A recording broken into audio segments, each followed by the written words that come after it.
Hello, this is Aaron Mean of SG Gaming Info, and welcome to my video review of Ubisoft's Far Cry 5. Ubisoft's latest title, Far Cry 5, brings the open-world Far Cry series to the United States, as you take on the role of a rookie deputy who must save his captured colleagues and the people of Hope County from a dangerous and powerful doomsday cult known as Project at Eden's Gate. With a strong emphasis on gameplay, open-world fans should feel at home with Ubisoft's latest game. Unfortunately, those who are looking for a strong story will be left somewhat disappointed. Going straight into the story, you play the role of a rookie deputy who accompanies the sheriff, two deputies and a US Marshal as they go to arrest Joseph Seed, the leader of the Project at Eden's Gate cult. However, things don't go as planned and your friends are taken by the cult, and you are rescued by a doomsday prepper called Dutch. Now, with your friends captured and divided amongst Joseph's heralds, your mission is to free each of the game's 3 regions, free your friends, and stop Joseph Seed once and for all. While the game is essentially a straightforward revenge story, the game does like to make your quest through the game's 3 regions feel somewhat unique, with one region being heavily militarized and the other using a drug called the Bliss to bend people to the cult's will. While it is great that each region has their own unique styles, these styles do lose their charm after a while. Now, if I was to look at problems with the story, 2 issues stand out for me. The first is that at certain points throughout the game, you will be captured by the region's herald. This odd process is primarily to help flesh out each of the heralds and provide the players with additional story information. Now, getting captured isn't a problem, although the way the enemy goes around capturing you is. For example, on one occasion I was flying my helicopter when suddenly the screen began to fade to black and I woke up in one of the cult's prisons. On the positive side of getting captured, there is 0 penalty to getting caught because as soon as you escape the cult, all your items are instantly returned. My second issue is that the story fails to explain why the US government hasn't done more than just send in a US Marshal, a sheriff and a handful of deputies to arrest someone creating an armed militia on US soil. Moving on to the characters, I think they can be best described as one-dimensional, with the game having characters spout the entire life story and explain what their role in the game is. For example, one character that makes enhancements constantly talks about his abusive father. Okay, it's information on the character, but do we really need to constantly hear about it? Now, with the majority of the characters forcing their backstory down your throat, I feel that the main antagonist, Joseph Seed, was a pretty well developed character. While his motivations were force-fed to us during cutscenes, his character had a commanding presence throughout the game, with the character coming across as equal parts madman and calculated villain. Moving away from the characters, I want to talk about the politics in the game. As someone who isn't from the United States, the politics felt rather shocking, with a character openly insulting President Obama and telling you to kill cultists simply because they won't vote for him. The game also has NPCs display a lot of patriotic attire, with the US flag and other symbols of the US spread all over their clothes. I mean, showing pride in your country is great, but it is just unnerving. Moving away from the politics and story, we have the all-important gameplay. Gameplay-wise, Far Cry 5 did a great job of balancing the open world and RPG elements of the game. But I do have to say that the game did a poor job of giving the player any downtime. Sure, we have the Far Cry arcade, fishing and hunting, but every time I jumped into a car or walked around, I had to fight a near constant barrage of enemies. The constant barrage got to the point that when undertaking outpost liberation missions, I had to fight more enemies on the way to the outpost than cultists in the outpost.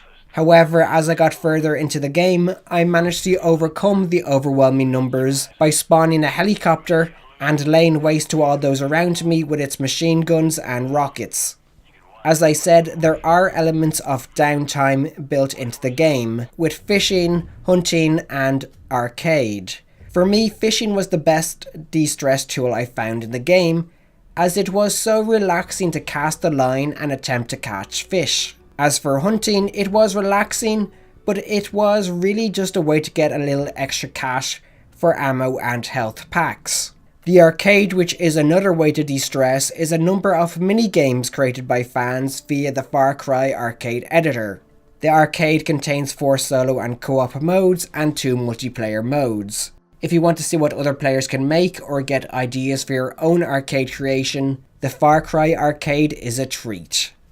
Looking at the RPG aspect of Far Cry 5, we have the perk and crafting systems.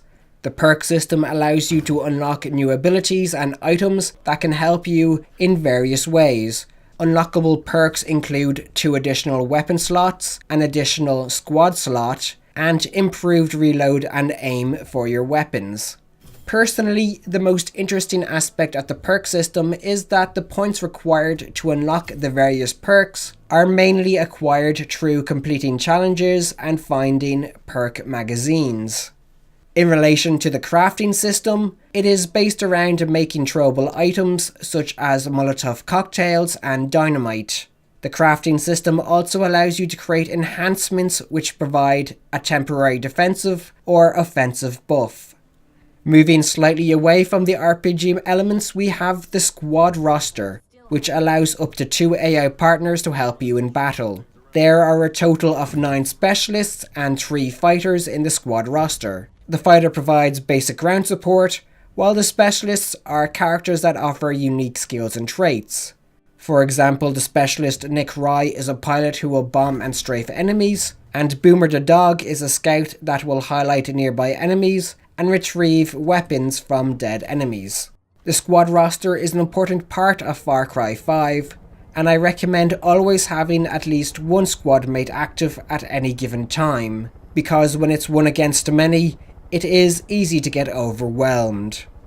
Before I finish talking about the gameplay, I want to talk about how you free the game's 3 regions. To free each region, you must fill the region's resistance bar. Once filled, you can defeat the herald controlling the region, and then you free it. To fill the bar, you need to complete story and side missions, take out VIP enemies, and most enjoyable of all, destroy or retake cultist property such as outposts, silos, and roadblocks.